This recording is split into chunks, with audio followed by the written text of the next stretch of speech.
Hello, welcome to Bible study time and welcome to my quiet time Bible study. My Hebrew name is Ahava and this is the time where I invite you to come and join me in the comfort of my prayer room where we discuss many different topics to do with the Holy Hebrew Bible. And this week we are going to be wrapping up our read-along series to do with the book of Jubilees.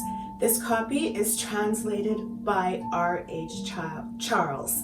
And I want to thank you guys so much for joining me on this journey. It's really been an enlightening journey, so let's get right into it because I would like to read the final two chapters, chapter number 49 and also chapter number 50. And of course, last week we kind of read just about the journey of the children of Israel going into Egypt.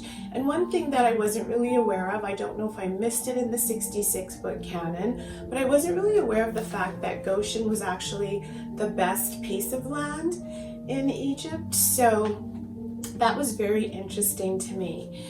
And I will be speaking to you guys about some more tidbits once we get to the end, and I'm going to give you a synopsis of some of the contradictions that I have researched that biblical scholars and spiritual leaders debate about this book.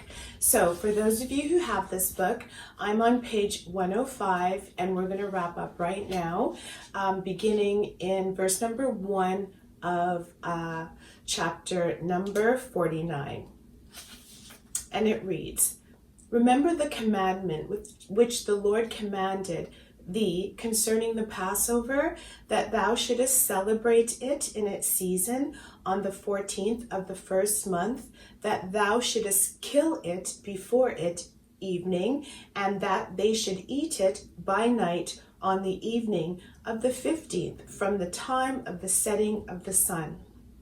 For on this night, the beginning of the festival, and the beginning of the joy, ye were eating the Passover in Egypt, when all the powers of Mastema had been let loose to slay all the firstborn in the land of Egypt, from the firstborn of Pharaoh to the firstborn of the captive maid servant in the mill, and to the cattle.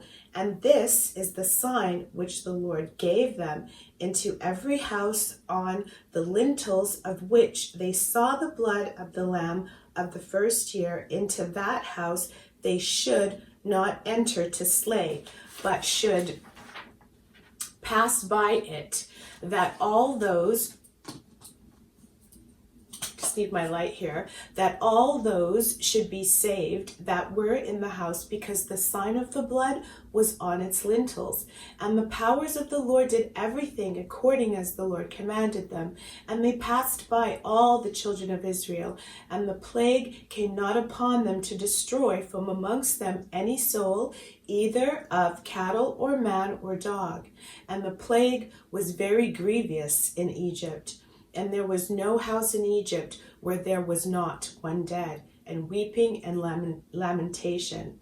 And all Israel was eating the flesh of the paschal lamb, and drinking the wine, and was lauding and blessing, and giving thanks to the Lord God of their fathers, and was ready to go forth from under the yoke of Egypt, and from the evil bondage. And remember thou this day all the days of thy life, and observe it from year to year all the days of thy life, once a year on its day, according to all the law thereof, and do not adjourn it from day to day, or from month to month, for it is an eternal ordinance, and engraven on the heavenly tablets regarding all the children of Israel, that they should observe it every year on its day, once a year throughout all their generations. And there is no limit of days, for this is ordained forever. And the man who is free from uncleanness, and does not come to observe it on occasion of its day, so as to bring an acceptable offering before the Lord, and to eat and to drink before the Lord On the day of its festival, that man who is clean and close at hand shall be cut off, because he offered not the oblation of the Lord in its appointed season. He shall take the guilt upon himself. Let the children of Israel come and observe the Passover on the day of its fixed time, on the 14th day of the first month, between the evenings, from the third part of the day to the third part of the night. For 2 portions of the day are given in to the light, and a third part to the evening. This is that which the Lord commanded thee, that thou shouldest observe it between the evenings. And it is not permissible to slay it during any period of the light, but during the period bordering on the evening, and let them eat it at the time of the evening until the third part of the night. And whatever is left over, all its flesh, from the third part of the night and onwards, let them burn it with fire, and they shall not cook it with water, nor shall they eat it raw, but roast on the fire they shall eat it with diligence. Its head with the inwards thereof, and its feet they shall roast with fire, and not break any bone thereof. For of the children of Israel no bone shall be crushed. For this reason the Lord commanded the children of Israel to observe the Passover on the day of its fixed time, and they shall not break a bone thereof, for it is a festival day, and a day commanded, and there may be no passing over from day to day and month to month. But on the day of its festival let it be observed. And do thou command the children of Israel to observe the Passover throughout their days every year, once a year, on the day of its fixed time. And it shall come for a memorial, well-pleasing before the Lord. And no plague shall come upon them to slay or to smite in that year in which they celebrate the Passover, in its season, in every respect, according to his command. And they shall not eat it outside the sanctuary of the Lord, but before the sanctuary of the Lord. And all the people of the congregation of Israel shall celebrate it in its appointed season. And every man who has come upon its day shall eat it in the sanctuary of your God before the Lord, from 20 years old and upward. For thus it is written and ordained, that thou should eat it in the sanctuary of the Lord. And when the children of Israel come into the land which they are to possess, into the land of Canaan, and set up the tabernacle of the Lord in the midst of the land, in one of their tribes, until the sanctuary of the Lord has been built in the land, let them come and celebrate the Passover in the midst of the tabernacle of the Lord, and let them slay it before the Lord from year to year. And in the days when the house has been built in the name of the Lord in the land of their inheritance, they shall go there and slay the Passover in the evening at sunset, at the third part of the day, and they shall offer its blood on the threshold of the altar, and shall place its fat on the fire which is upon the altar, and they shall eat its flesh roasted with fire in the court of the house which has been sanctified in the name of the Lord. And they may not celebrate the Passover in their cities, nor in any place save before the tabernacle of the Lord, or before his house, where his name hath dwelt. And they shall not go astray from the Lord. And do thou, Moses, command the children of Israel to observe the ordinances of the Passover as it was commanded unto thee. Declare thou unto them every year, and the day of its days, and the festival of unleavened bread, that they should eat unleavened bread 7 days, and that they should observe its festival, and that they bring an oblation every day during those 7 days of joy before the Lord on the altar of your God. For ye celebrated this festival with haste when ye went forth from Egypt, till ye entered into the wilderness of Shur, for on the shore of the sea ye completed it. Now this brings me to chapter 50 on page 107. And after this law I made known to thee the days of the Sabbaths in the desert of Sinai, which is between Elim and Sinai. And I told thee of the Sabbaths of the land on Mount Sinai. And I told thee of the Jubilee years in the Sabbaths of years, but the year thereof have I not told thee. Continuing on, have I not told thee till ye enter the land which ye are to possess? And the land also shall keep its Sabbaths while they dwell upon it, and they shall know the Jubilee year. Wherefore I have ordained for thee the year weeks and the years and the Jubilees. There are 49 Jubilees from the days of Adam until this day, and 1 week and 2 years, and there are 40 years to come, lit distant for learning the commandments of the Lord, until they pass over into the land of Canaan, crossing the Jordan to the west. And the Jubilees shall pass by until Israel is cleansed from all guilt of fornication and uncleanness and pollution and sin and error, and dwells with confidence in all the land. And there shall be no more Satan or any evil one, and the land shall be clean from that time forevermore. And behold, the commandment regarding the Sabbaths, I have written them down for thee, and all the judgments of its laws. 6 days shalt thou labor, but on the 7th day is the Sabbath of the Lord your God. In it ye shall do no manner of work, ye and your sons, and your menservants, and your maidservants, and all your cattle, and the sojourner also who is with you. And the man that does any work on it shall die, whoever desecrates that day, whoever lies with his wife, or whoever says he will do something on it, that he will set out on a journey thereon in regard to any buying or selling, and whoever draws water thereon, which he had not prepared for himself on the 6th day, and whoever takes up any burden to carry it out of his tent or out of his house shall die. Ye shall do no work whatever on the Sabbath day, save what ye have prepared for yourselves on the 6th day, so as to eat and drink and rest and keep the Sabbath from all work on that day, and to bless the Lord your God, who has given you a day of festival and a holy day and a day of the holy kingdom. For all Israel is this day among their days forever.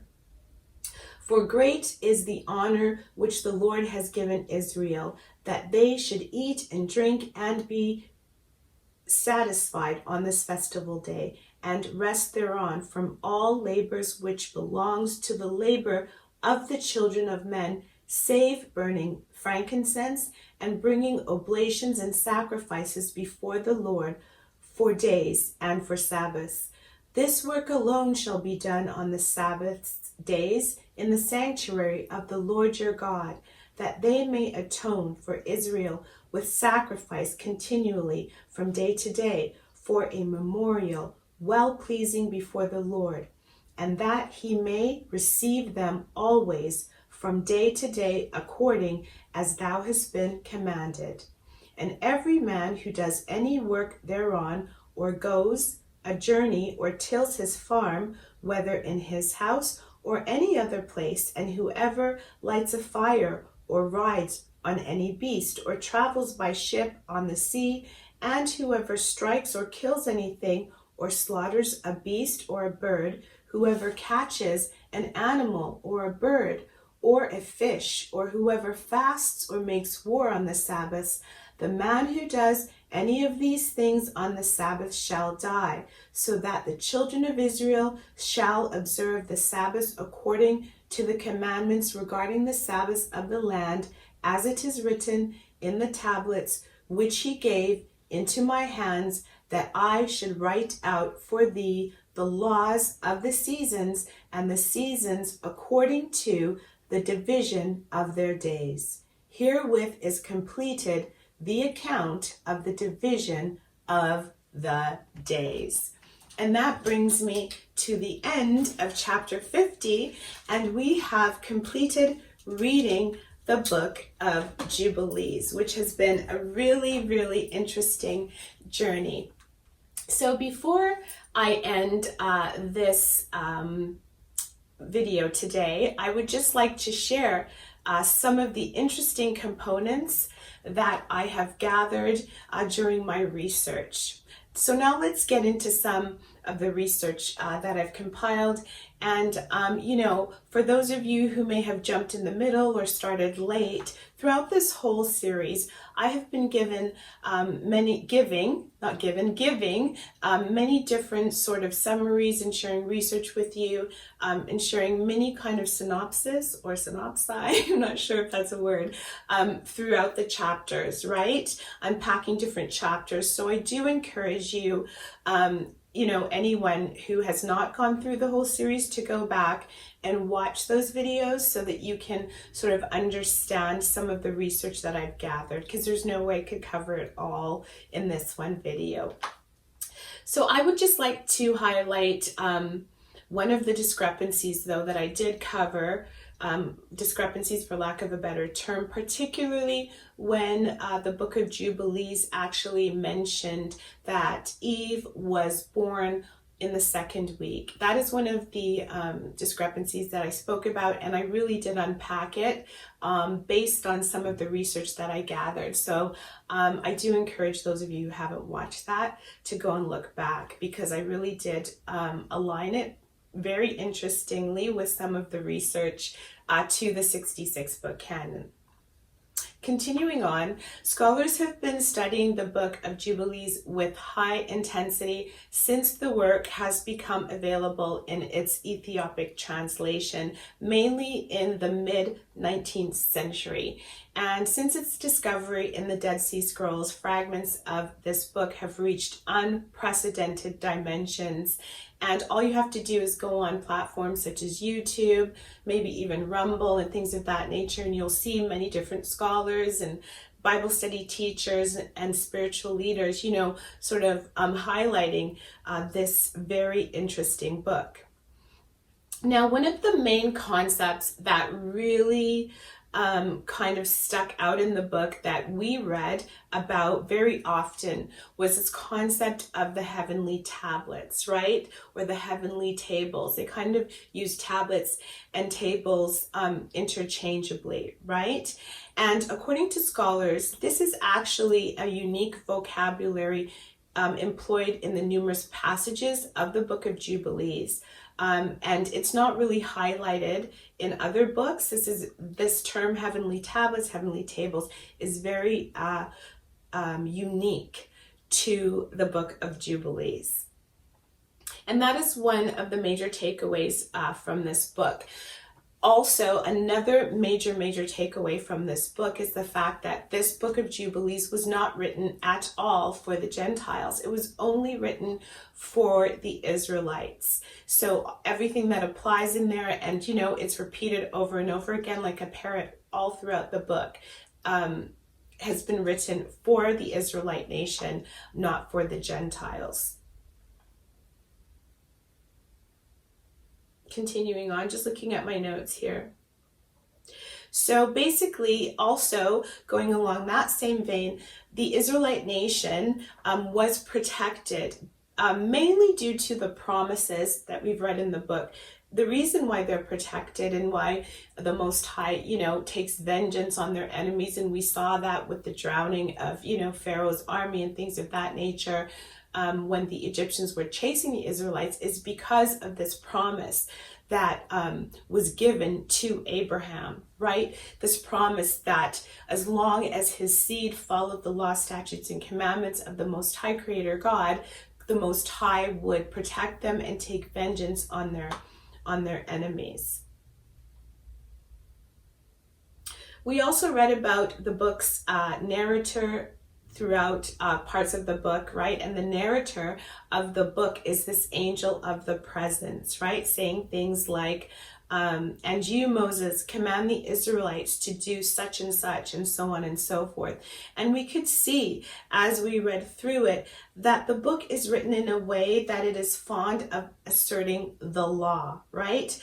The law that comes from the Most High, Creator God of the universe. And it talks about it in detail, particularly when it comes to the feasts. We just read about that, and we just read about the Sabbath, right?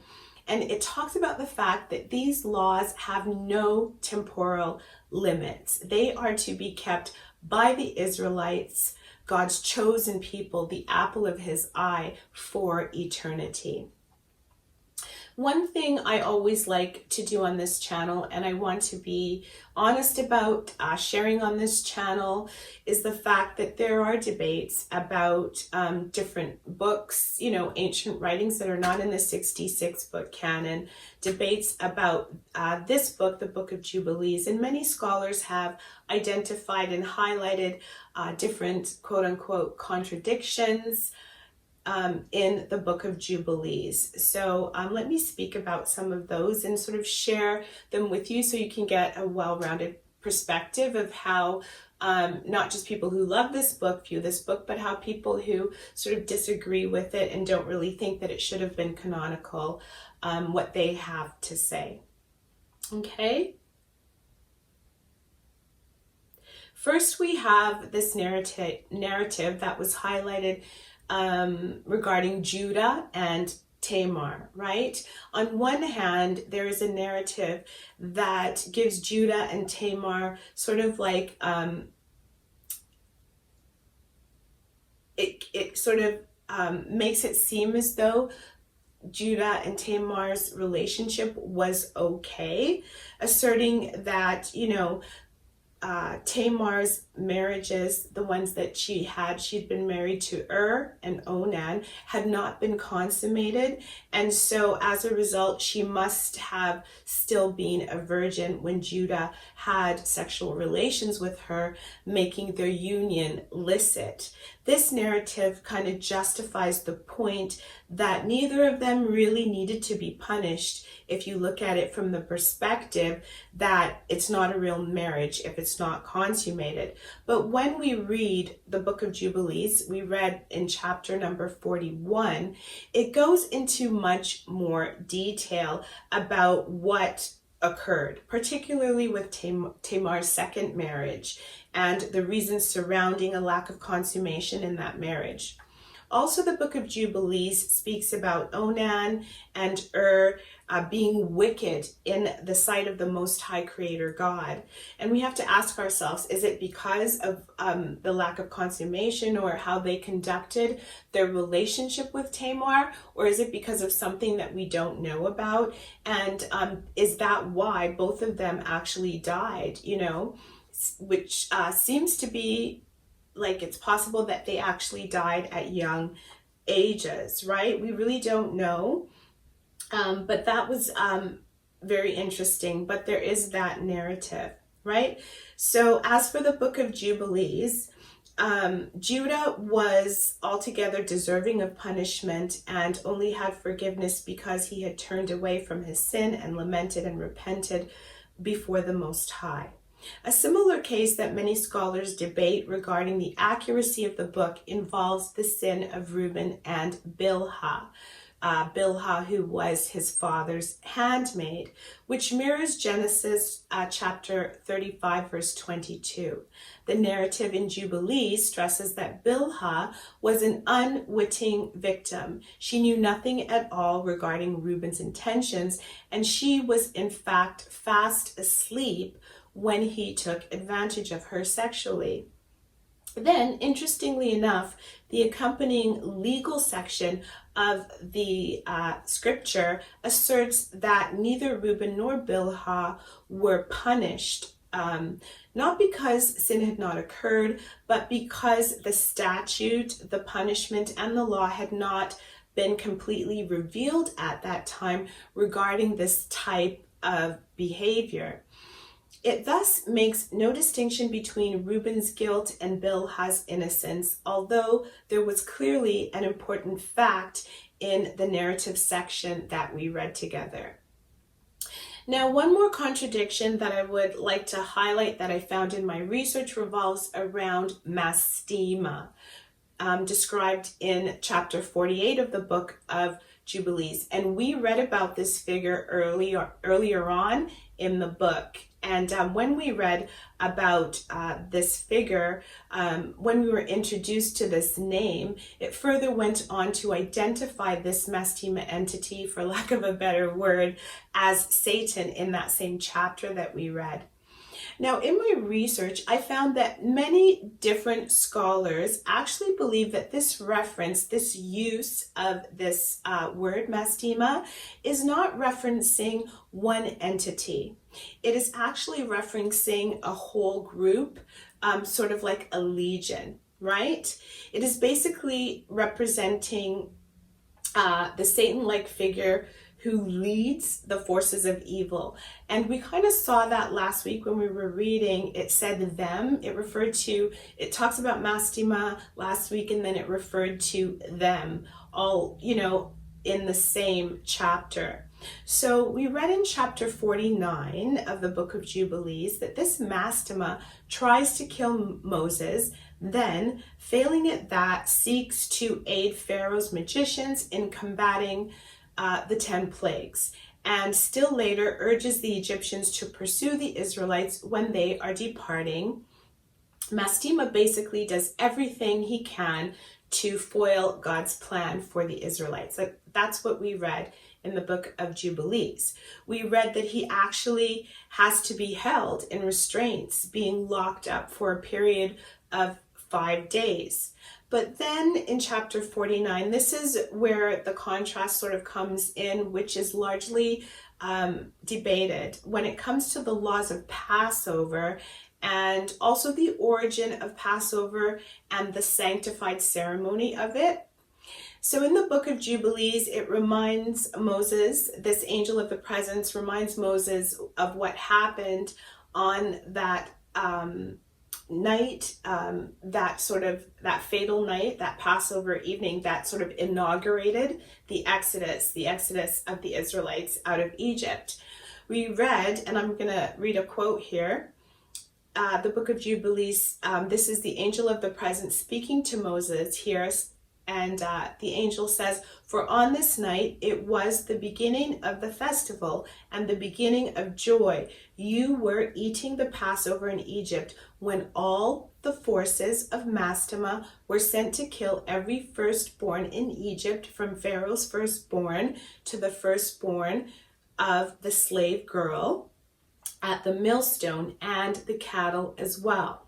So basically, when it comes to biblical scholars, the debate is this understanding and sort of contradiction between what is said in the book of Jubilees regarding the Passover and the 66-book canon, right? Because in the 66-book canon, it is insinuated, or it says that it is the angel of death, like a death angel that operates on behalf of the Most High Creator God, who carried out the slaughter, right, on the eve of Passover. So from the perspective of Jubilees, it seems like the legions of Mastema actually became the agents of death, carrying out the 10th plague on behalf of the Most High instead of opposing it. So there is quite the debate about that. But then again, the scriptures do state that while on this plane, you and I, we kind of see in a glass dimly. And I believe that's from the book of 1 Corinthians chapter 13, if my memory serves me correctly. So the Bible says that, we see in a glass dimly. So maybe we do not really understand all of the inner workings of what's going on in the spiritual realm. Like we do know certain things, right? But then maybe we don't understand, the small, minute details of it. Now, when I say that we don't know, I'm not talking about everyone. There are many spiritual leaders and people who seem to be prophetic, who can unpack the scriptures on a very, very deep level. I'm just saying, that as far as the 66 book canon goes, and as far as those of us who read that and sort of are newly introduced to these sort of extra canonical books go, we may not see certain things, right? Does that matter to salvation?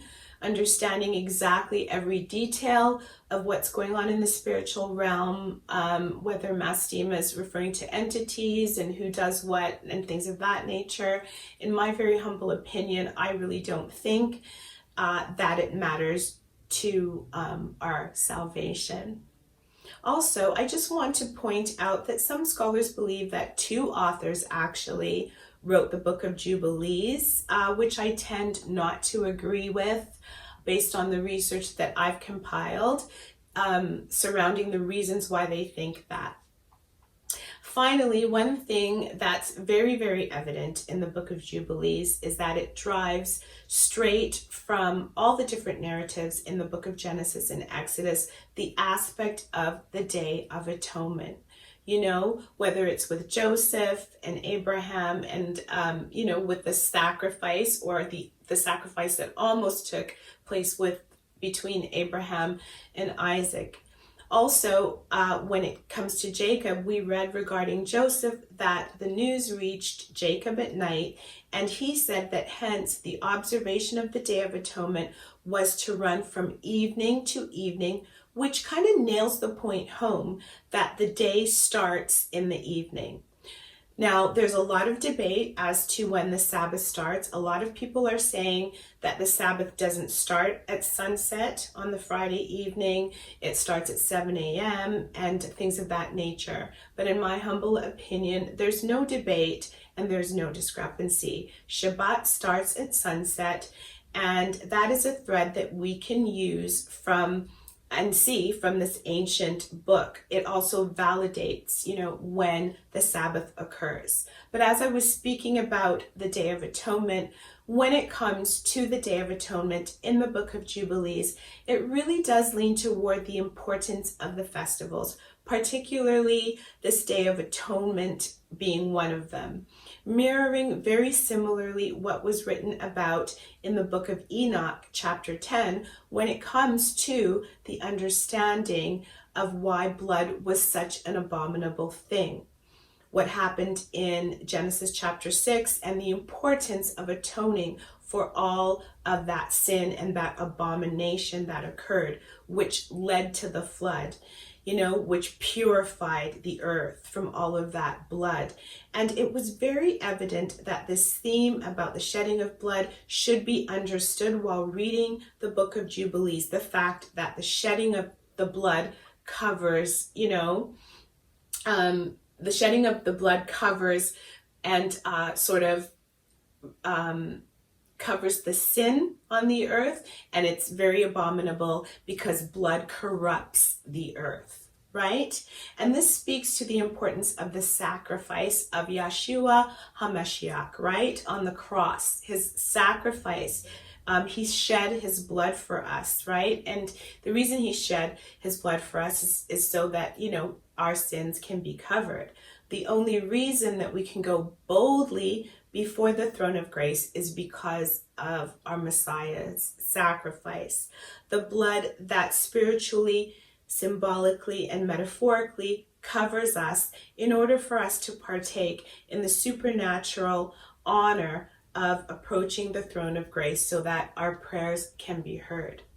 Why is this important? It's so important when it particularly comes to those festivals because and those feast days, because personally for me, it speaks to why it would be so important for the Most High through his angels to let Moses know that these feast days and festivals are for eternity because of what they represent. And so the book of Jubilees really does sort of nail some of those points home.